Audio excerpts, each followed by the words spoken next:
अस्सलाम वालेकुम दोस्तों, मेरा नाम अजीज़ ज़ौर है और आप देख रहे हैं अनोखी दुनिया। ये तकरीबन 2500 साल पहले की बात है। यूनान के एक कदीम शहर एथेंस की एक जेल में एक बूढ़े शख्स को जहर का प्याला दिया जाता है और उसे हुक्म दिया जाता है कि इसे पी लो, क्योंकि ये सज़ा तुमने खुद अपने लिए चुनी है। वो बूढ़ा शख्स ये प्याला अपने होठों से लगाता है और पी जाता है। कुछ ही देर में उसकी टांगें लड़खड़ाने लगती है और वो जमीन पर गिर जाता है। वो अपने करीबी दोस्त फ्राइडो से कहता है कि एक मुर्गा मुझ पर कर्ज है जिसको उतारना मत भूलना। ये कहकर वो बूढ़ा मर जाता है।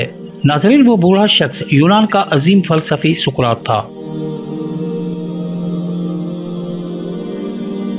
सुकरात को तारीख का सबसे बड़ा फलसफी माना जाता है। सुकरात के बारे में ज्यादातर मालूमात उसके शागिर्द अफलातून से मिलती है। यह वही अफलातून है जो अरस्तु का उस्ताद था। अरस्तु अपने दौर का बेहतरीन फलसफी और मुफक्कर था, जिसने सिकंदर आजम की तदरीस की जिम्मेदारी संभाली। सुकरात इन सब का उस्ताद था। सुकरात 459 कबल मसीह में एथेंस के एक रिहायशी सोफ्रेंस नामी एक शख्स के घर पैदा हुआ। ये शख्स पेशे के हिसाब से एक संतराश था। सुकरात का जिस्म बहुत ढीला था, लिहाजा ये अपने जिस्म और लिबास पर कोई तवज्जो नहीं देता था। सुकरात निहायती नेक सीरत इंसान था। इसने अपनी जिंदगी में कभी भी किसी इंसान को कोई तकलीफ नहीं पहुंचाई। वो अपने दोस्तों पर मेहरबान, जबकि अपने दुश्मनों से भी इज्जत से पेश आता। वो कभी भी अपने शहर से बाहर नहीं गया। इसे अपने शहर और मुल्क से बहुत मोहब्बत थी।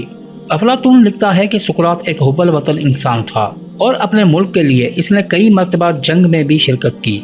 सुकरात जितना शरीफ और नेक सीरत इंसान था, उसकी शादी उतनी ही बदमिजाज औरत से हुई जिसका नाम ज़ेनीथेपी था। ये औरत अपनी जबान और बदकलामी की वजह से पूरे एथेंस में मशहूर थी। ये शागिर्दों की मौजूदगी में ही सुकरात को तानों और फिक्रों से नवाजती। कभी सुकरात के ऊपर ठंडा पानी गिरा देती तो कभी हाथ उठाने से भी गुरेज ना करती। लेकिन सुकरात इतना साबिर और तहमिल मिजाज इंसान था कि इसकी हर गुस्ताखी को बर्दाश्त कर जाता। जबकि शहर के तमाम लोग सुकरात के बारे में उम्दा राय रखते थे, तो फिर ऐसा क्या हुआ कि सुकरात को जहर का प्याला अपने ही हाथों से पीना पड़ा? वो कौन सी बात थी जो इसकी मौत की वजह बनी?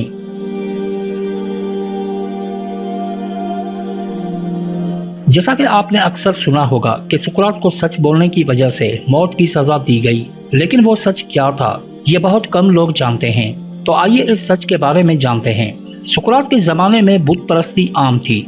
शहर की हर गली, बाजार और चौक पर एक बुत नस्ब था और बुतों की तादाद में रोज इजाफा हो रहा था। बारिश का देवता ज़ूस था तो जंग का देवता अपोलो। इसी तरह रिस्क का देवता अलग तो हुस्न की देवी अलग। एक खुदा को मानने वाला शख्स इस शहर में कोई भी ना था। सुकरात, जो कि बुत परस्ती से पूरी तरह बेजार था, यह खुले मैदानों, जंगलों और पहाड़ों में चला जाता और कई कई दिन इस राज को जानने के लिए गुम हो जाता कि आखिर इस कायनात और तमाम मखलूकात को बनाने वाला कहाँ है, इंसान कहाँ से आता है और कहाँ चला जाता है। इस कायनात का मुकम्मल निज़ाम इसे हैरान और परेशान कर देता कि कैसे सूरज अपने वक्त पर निकलता है और अपने वक्त पर गुरूब हो जाता है। फिजा आती है, बाहर आती है, सर्दी आती है, गर्मी आती है। जैसे जैसे ये कायनात को परखता गया, इसके इल्म में भी इजाफा होता गया। हत्ता कि एक दिन इस पर यह हकीकत आश्कार हुई कि इस खूबसूरत कायनात और यहाँ रहने वाली तमाम मखलूकात को बनाने वाला एक ही है।